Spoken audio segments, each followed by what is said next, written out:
नमस्कार मंडळी, कसे आहात?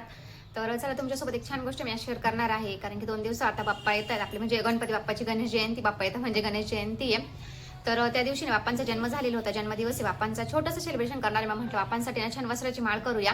तर बाप्पाला आवडणारी गोष्ट म्हणजे मोदक. तर मोदकचा मी तशा प्रकारची माळ करणार आहे. थंबनेल तुम्ही बघितलंच आहे, मस्त छान. तर तुम्हाला आवडते मी ते मला कमेंट करून सांगा आणि कशी बनवायची ते पण तुम्हाला सांगते. तर 10 दिवस जे आपण गणपती बाप्पा बसवतो ना, ते लोकमान्य टिळकांनी केलं होतं. म्हणजे ब्रिटिशांच्या काळामध्ये 1893 मध्ये जेव्हा सगळेजण आपला समाज एकत्र येऊन त्यांना विरोध करून त्यांना आपल्या भारतातून पळून लावण्यासाठी हे सगळं केलं होतं. आणि तेव्हापासून 10 दिवस आपण सप्टेंबर ऑगस्टमध्ये किंवा सप्टेंबरमध्ये बसवतो. पण खरं जे आहे ना जन्मतिथी बाप्पाची, ती जन्मदिवस हा जानेवारी किंवा फेब्रुवारीमध्ये जी हे येते ना चतुर्थी जयंती येते त्या दिवशी असतो. तर चला व्हिडिओला सुरुवात करते मी आता. चला, विरा रुसली होती माझ्यावर, त्याच्यामुळे तिकडे जाऊन बसली होती. रडवायली का? रडू नको का, बस. तिचं म्हणणं होतं मांडी बसायचं मला, आणि माझा पाय दुखतोय. चला आता व्हिडिओ करते. चल रडू नको. चला आपण माळ बनवू मस्त छान बाप्पासाठी. तर इथे मी ना वस्त्र बनवण्यासाठी सुट्टाच कापूस घेतला. तुम्ही ना जे असतात वाती वगैरे ते आपण घेऊ शकतात. 1 रुपयाची कॉईन मी असे सर्कल करून घेणार आहे, म्हणजे व्यवस्थित शेप येईल. त्या विरालाच इथं करायला लावले मी, तिला पण इन्व्हॉल्व करून घेतलं. थोडी रुसली होती माझ्यावर, तर माझ्या डोक्यात अशी आयडिया आली, म्हटलं करूया बाप्पासाठी छान मस्त वस्त्राची माळ. तुम्ही असं पण कापूस घेऊ शकता. आता माझ्याकडे किंवा ज्या वाती येतात ना मार्केटमध्ये, त्या पण घेतल्या तरी चालेल. पण मी असंच सुट्टा कापूस घेतलेला आहे.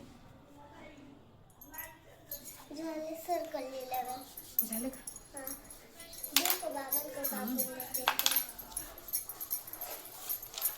विराचा छोटा पोळपोट घेतलाय मी. आज आम्ही सगळेच कामाला लागले. व्हिडिओ सगळेच करतात. पप्पा विराने ना 11 सर्कल काढले 1 रुपयाच्या कॉईनने, आणि त्याच्या बाबा तिला आता कट करून देते. ते बाबाकडे कातर दे. म्हणजे आम्ही तर काय शिव झोपलाय, मला पटकन माळ बनवायची आहे उद्या लागेल ना बाप्पासाठी. हा कर ना, असं येईल का करता?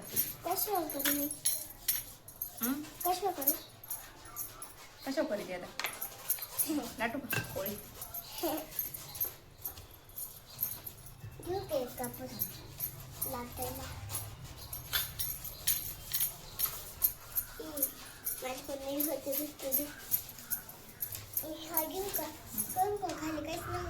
असं प्रॉपर शेप आहे ना, म्हणून मी आता पोळपोटावर करते. थोडं अवघडच जातं पोळपोटावर. हे असं करणार ना.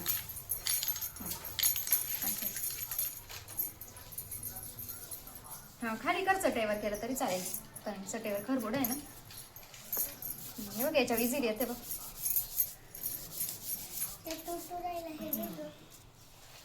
तर आपला डेली ब्लॉगचं चॅनल असल्यामुळे जे काही माझ्या मनात असतं किंवा मी जसं करते डायरेक्टली तुमच्यासोबत शेअर करते. तर बऱ्याच व्हिडिओमध्ये असं आहे ना, म्हणजे प्रॉपर दाखवलं जातं, तसं नाही आहे माझं. जे काही आहे मला वाटतं माझ्या यूट्यूब फॅमिलीमध्ये सोबत मी जसं आहे तसं शेअर करत असते.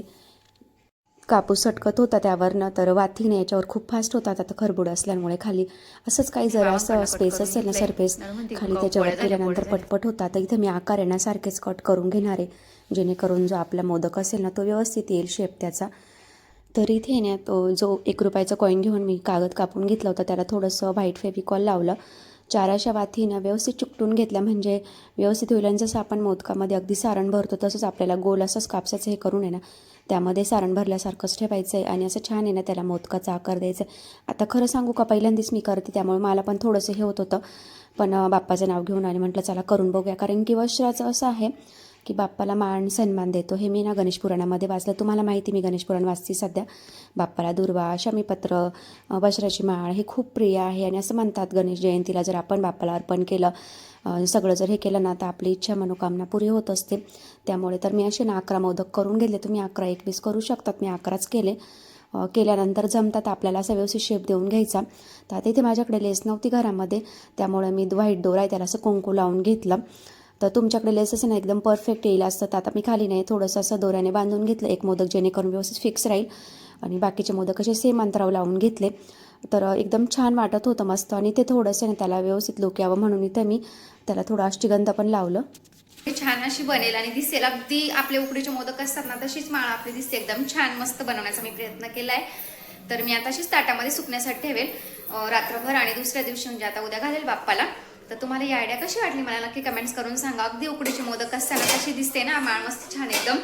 तर चला भेटूया पुढच्या ब्लॉगमध्ये. तुम्हाला माझी आयडिया कशी वाटली ते पण कमेंट करून सांगा. आणि व्हिडिओ आवडला असेल तर व्हिडिओ लाईक करा आणि सबस्क्राईब करा चॅनलला. भेटूया पुढच्या ब्लॉगमध्ये छानशा. तोपर्यंत सर्वांना बाय बाय, शुभरात्री.